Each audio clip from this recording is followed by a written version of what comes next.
A primavera está a chegar e com ela novos ritmos de leitura.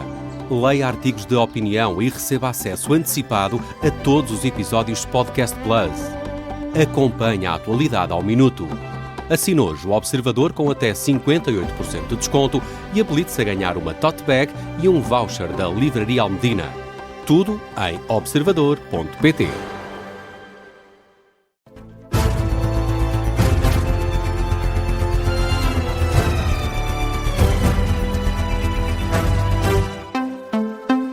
Bom dia, notícias às 7 na Rádio Observador com Carla Jorge Carvalho. Já vamos às últimas da guerra no Médio Oriente, mas primeiro o Governo volta hoje a reunir-se com o GT e as 4 confederações patronais sobre as alterações à lei laboral. O encontro poderá ser decisivo para perceber se um entendimento na concertação social vai ser possível. A reunião está marcada para as 9 horas da manhã no Ministério do Trabalho. Acontece depois de, na semana passada, Governo, o GT e confederações patronais terem retomado as negociações sobre a reforma laboral. No final do encontro, tanto patrões como trabalhadores destacaram que houve maior disponibilidade para se alcançar um acordo em sede de concertação social. Também a Ministra do Trabalho afirmou que há agora uma maior aproximação e que a proposta que está em cima da mesa é bastante diferente da inicial. Ainda assim, Maria do Rosário Palma Ramalho não detalhou avanços concretos sobre a nova proposta. As negociações foram retomadas depois de um apelo do Presidente da República. António José Seguro pediu um acordo equilibrado na lei laboral.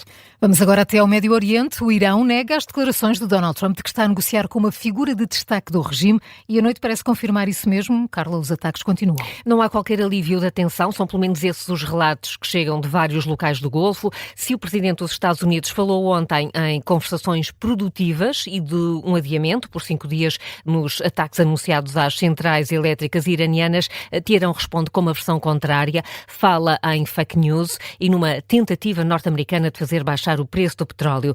No terreno, João Gama, de facto a noite voltou a ser de ataques. Como se nada tivesse mudado, os correspondentes da Al Jazeera dão conta de sons das sirenes durante toda a noite na Arábia Saudita, no Kuwait e no Bahrein, locais que nas últimas semanas têm sido alvo dos drones iranianos. Desde a meia-noite que, em Teherão, também foram sentidas várias explosões e há notícias de ataques noutras cidades iranianas. Noutra linha da guerra, Israel continua a estratégia de atacar o Líbano. O exército de Tel Aviv deu indicação aos moradores no sul do país para abandonarem as casas perante a iminência de uma nova incursão aérea. Tel Aviv foi atingida esta noite pelo contra-ataque iraniano. Imagens mostram os estragos numa rua da capital israelita com vários carros destruídos e também com a polícia já no local. E apesar dos ataques, não fala-se de facto cada vez mais na possibilidade de negociações. Desde logo a agência Reuters dá conta de supostas tentativas de diálogo para pôr fim ao conflito e que podem vir a tomar lugar em Islamabad ainda esta semana. Mas para já,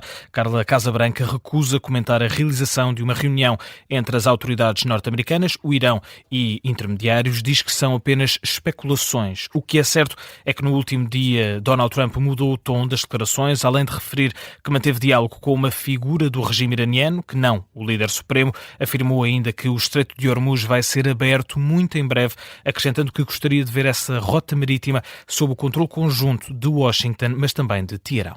João Gama, olhar para os efeitos das declarações de Donald Trump sobre o suposto início do diálogo com o Irão, nada mudou no terreno.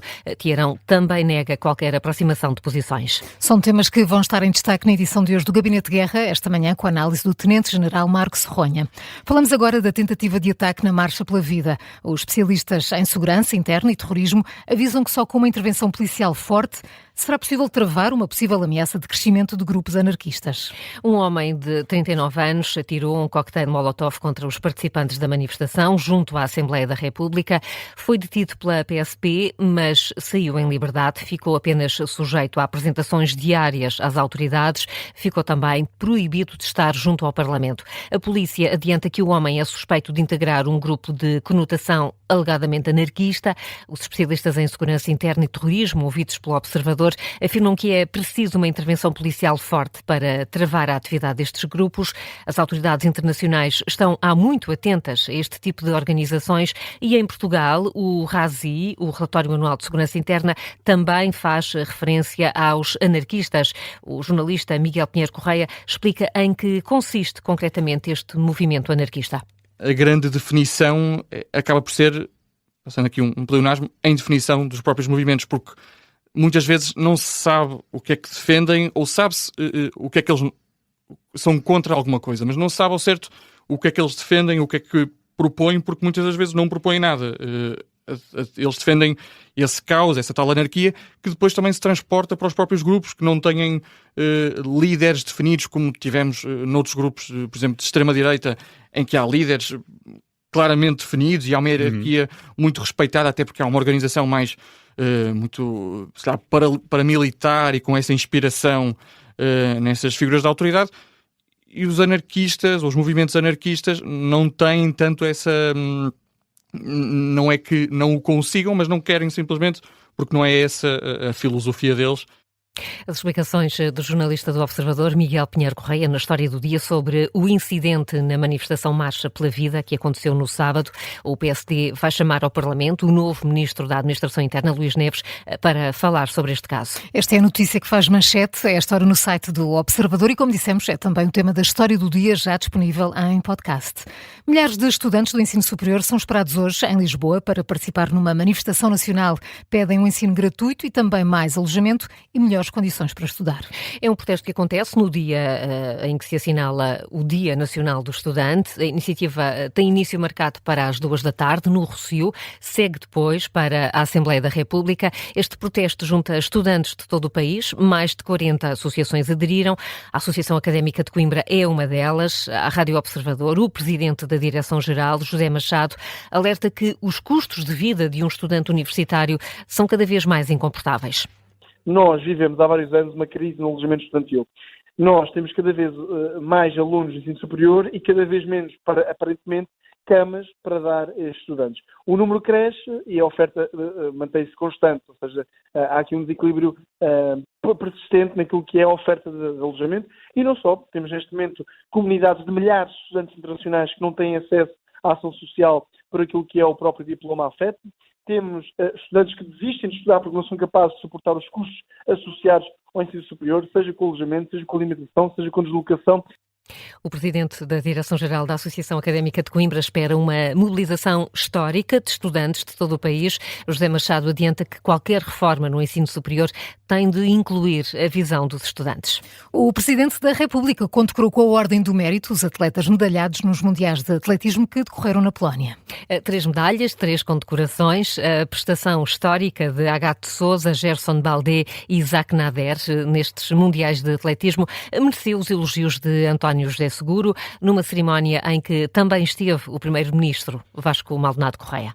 Começaram pelos Jardins de Belém e chegaram num autocarro da Federação Portuguesa de Futebol, mas foi pelos feitos no atletismo que foram recebidos por António José Seguro. Com 3 medalhas no bolso, a comitiva que fez história nos Mundiais da Polónia foi homenageada pelo Presidente da República e também pelo Primeiro-Ministro, ele que é visto como exemplo a nível desportivo. É um aviso que eu faço aos meus treinadores. Sua Excelência tem curso de treinador de atletismo.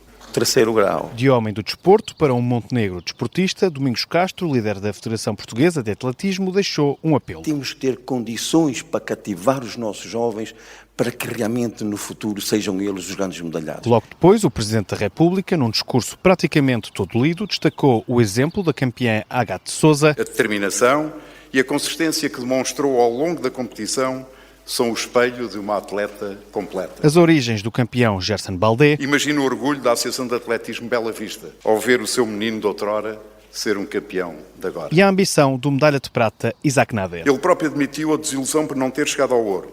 Essa exigência, esse inconformismo é o que faz os grandes atletas. Os 3 foram condecorados com ordem de mérito, o que para Seguro deve servir de lição para todos os portugueses. Não é só o que fizeram em pista, é de onde vieram, o que sacrificaram, as manhãs cedo, os fins de semana abdicados, as dúvidas que certamente tiveram. Ninguém chega ao topo do mundo por acidente. Chega ao topo do mundo quem junta talento, trabalho, coragem e determinação. No final, o Primeiro-Ministro ficou a falar com os treinadores e com o Presidente da Federação e o Presidente da República com os atletas. Ao contrário do que acontecia com o antecessor, não houve direito a selfie, mas António José Seguro ainda levantou os olhos do papel para também ele mostrar informalidade. Parabéns, Presidente Domingos Castro. Um atleta, quando eu era pequenino, admirei. Não chegámos a competir os 2, mas cheguei a ir à sua frente numa corrida que organizámos. E cheguei primeiro, claro, ia de carro.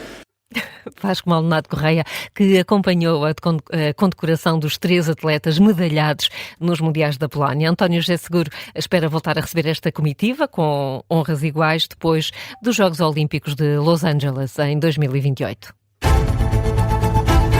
São agora 7h09. Carla, que outras notícias estão em destaque esta hora?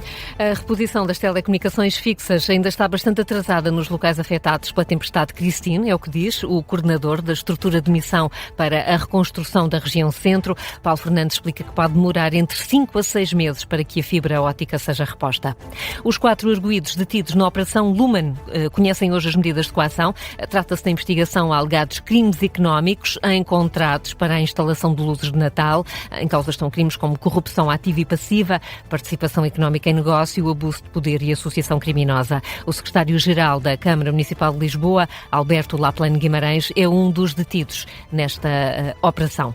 A Dinamarca vai hoje a votos. Há eleições legislativas antecipadas. São 12 os partidos na corrida eleitoral e a ida às urnas pode resultar em várias possíveis coligações governamentais. Atenções viradas, sobretudo, para os eleitores da Groenlândia, território autónomo, cobiçado por Donald Trump. E agora, já vos aconteceu receberem uma notícia muito importante por telefone, mas exatamente naquele momento em que não podem atender? Não é só aos laureados pelo Nobel a quem isto acontece, não é? Sim, nunca vos aconteceu. Depende da notícia Perderem uma importante, chamada, não é? não é? Vou contar a história de Lennart Kahl, um médio de 18 anos do Bayern de Munique, que foi convocado pela primeira vez para a seleção alemã. Foi o selecionador que quis dar a boa nova através do telemóvel, mas ele não atendeu. Rejeitou a chamada? Não.